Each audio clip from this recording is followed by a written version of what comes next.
Hello दोस्तों, मैं जी स्वागत करता हूं आपके अपने चैनल जीत फॉर यू पर। तो आज के इस वीडियो अपन देखेंगे कक्षा 8वीं का वार्षिक परीक्षा का ब्लूप्रिंट। बहुत से लोगों को ये समझ में नहीं आ रहा है कि ब्लूप्रिंट कैसा दिया गया है, कहां से कैसे क्वेश्चन आएंगे और कितने नंबर के क्वेश्चन आएंगे, कैसा क्वेश्चन होगा, सरल होगा, ईजी होगा, कठिन होगा। तो ये सब अपन इसमें देखेंगे, ठीक है ना। तो ये कक्षा 6 संस्कृत है, 6 से 8 के लिए, कक्षा 6 से 8 के लिए होगा, ठीक है ना। तो ये तीनों कक्षाओं के लिए वार्षिक परीक्षा के लिए 2023-24 का ब्लूप्रिंट दिया गया है। ओके, तीनों कक्षाओं के लिए है 6 से 8। तो देखते हैं प्रश्न का प्रकार क्या होगा और प्रश्न कहाँ से आएगा और कौन सी नंबर का प्रश्न होगा, प्रश्न की संख्या क्या होगी, ठीक है ना, अंक कितना होगा उसका, सरल होगा, कठिन होगा, ये सब अपन इसमें देखेंगे। जैसे यहाँ पर दिखा गया है बहुविकल्पीय प्रश्न। बहुविकल्पीय प्रश्न कितने होंगे? 1 2 3 4 5 5 बहुविकल्पीय प्रश्न होंगे। और प्रश्न कहाँ कहाँ से आएंगे ये अपन पर बताया गया है।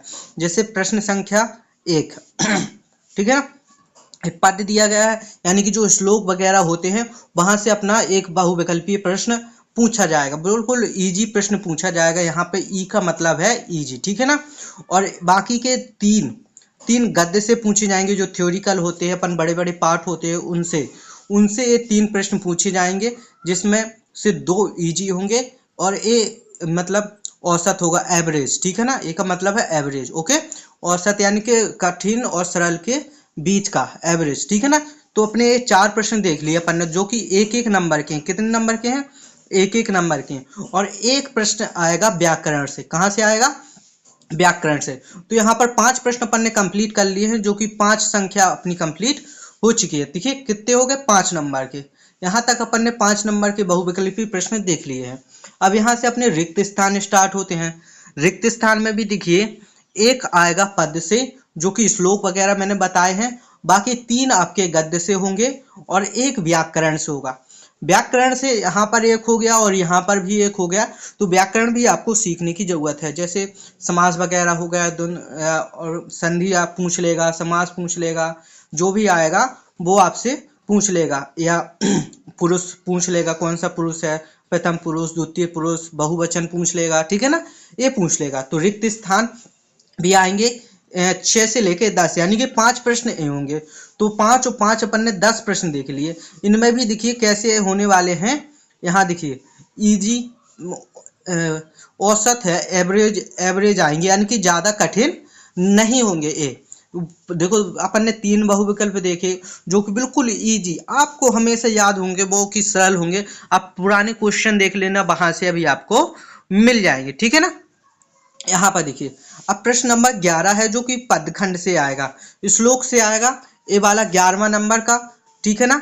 एक प्रश्न होगा। कितना प्रश्न होगा? एक। और कितने अंक का होगा? 2 अंक का होगा और सबसे इजी होगा। इजी इसलिए है क्योंकि जो भी श्लोक से आता है वो आपको श्लोक हमेशा पूरे याद होते हैं, ठीक है ना। तो ये आपको याद ही होगा। इसके बाद प्रश्न नंबर 12 गद्य खंड से आएगा, जो 2 नंबर का होगा है। प्रश्न नंबर 13 भी गद्य खंड से आएगा और 14 भी गद्य खंड से आएगा। ये कितने कितने नंबर के होने वाले हैं?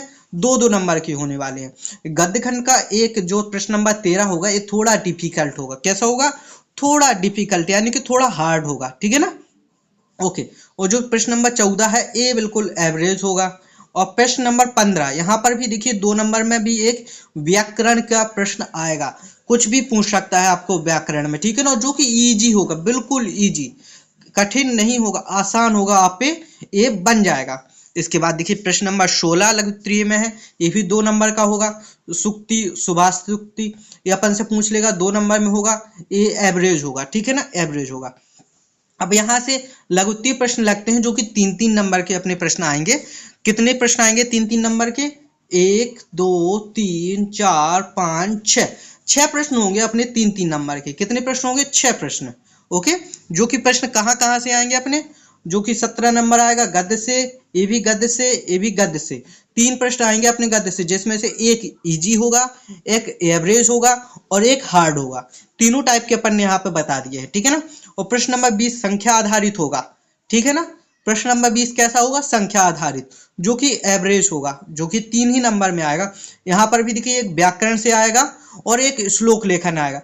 तो आपको श्लोक हमेशा याद करने, जितने भी श्लोक हैं, एक अपठित श्लोक आएगा, एक पठित श्लोक आएगा। तो यहाँ पे आप कोई भी श्लोक लिख सकते हो, ठीक है ना।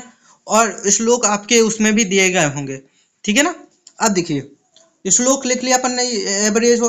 अब यहाँ से दीर्घ उत्तरीय प्रश्न है, जो कि आपके कितने कितने नंबर के होने वाले, 5-5 नंबर के होने वाले। कितने नंबर के, 5-5 नंबर के। 1 2 3 4 प्रश्न होंगे, टोटल 20 नंबर आपको मिलेंगे इन पर। तो ये बिल्कुल आसान होते हैं। यहाँ पर देखिए एक पठित गद्य मिलेगा अपन को, और एक ये भी पठित गद्य आधारित प्रश्न होंगे। दोनों पठित यानी कि आपने पढ़े हुए होंगे, उनके केवल जो प्रश्न नीचे दिए रहते हैं उनको छांट कर अपन को लिखना होता है, ठीक है ना। तो बिल्कुल आसान होते हैं, बहुत ही आसान।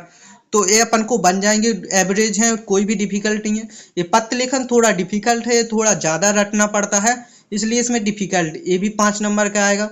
और निबंध लेखन चित्त आधारित वाक्य रचना कक्षा 6 के लिए हो गया, चित्त आधारित, ठीक है ना। बाकी निबंध आपका आएगा कक्षा 8 के लिए, ये भी 5 में होगा। ये भी थोड़ा डिफिकल्ट होता है, क्योंकि अपन को लगभग 10 लाइनें या 8 लाइनें याद करनी होती हैं किसी भी निबंध के। जैसे मेरा विद्यालय, मम विद्यालय होता है, पर्यावरण पे कर लिया, और बहुत सारे पे कर लिया। तो ये अपन को याद करना होता है। टोटल नंबर कितने होंगे आपके, 60 नंबर। प्रश्न कितने होंगे, 26। टोटल प्रश्न अपने कितने होंगे, 26, ठीक है ना। आगे देखिए नोट, प्रश्न क्रमांक 20, 21 में 3-3 तथा प्रश्न क्रमांक 23, 24 में 5-5 उप प्रश्न होंगे, यानी कि अथवा में भी आपके प्रश्न होंगे, ठीक है। कैसे प्रश्न होंगे, अथवा में भी आपके प्रश्न होंगे। और एक बड़ा प्रश्न दे देगा, जैसे कि प्रश्न क्रमांक 23 और प्रश्न क्रमांक 24 लिखा हुआ है यहाँ पर। इनमें उप प्रश्न कैसे होंगे, आपको एक ऐसी समरी मतलब गद्य दे देगा, उसको आपको पढ़ना होगा, और नीचे 5 प्रश्न दे देगा। तो वो 1-1 नंबर के हो जाएंगे, 5 बन जाएंगे, तो 5 नंबर आपको मिल जाएंगे, ठीक है ना। आगे चलिए, अब यहाँ पर देख लिया अपन ने, सरल प्रश्न 20% है, औसत प्रश्न 50% है, कठिन प्रश्न केवल 30% है, ठीक है ना। और यहाँ पर देखिए कहाँ कहाँ से अंक विभाजन किया गया है। गद्य से 25 अंक का आएगा, पद से 13 अंक का आएगा, व्याकरण से 12 अंक का आएगा, पत्र तो आपका आना ही है 5 नंबर का, और निबंध आपका आना ही है 5 नंबर का।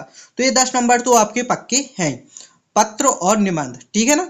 ये तो आपके पक्के। व्याकरण वाले भी बिल्कुल इजी आते हैं, तो आप अच्छे से याद कर लेना। और देखिए जो ये 10 नंबर अपन ने दिए गए हैं पठित और गद्यांश के, ये भी आपके 10 नंबर कहीं नहीं जाते हैं, क्योंकि उन्हीं में से आपको छांट कर लिखना होता है।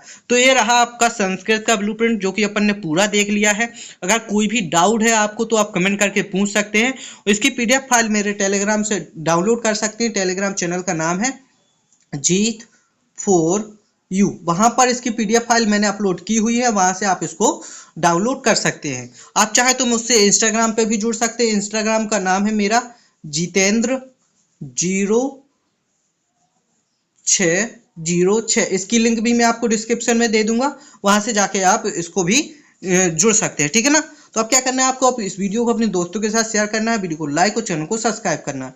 मैं आपके लिए ऐसी वीडियो लाता रहूंगा। मिलते हैं अगली वीडियो में, तब तक के लिए धन्यवाद।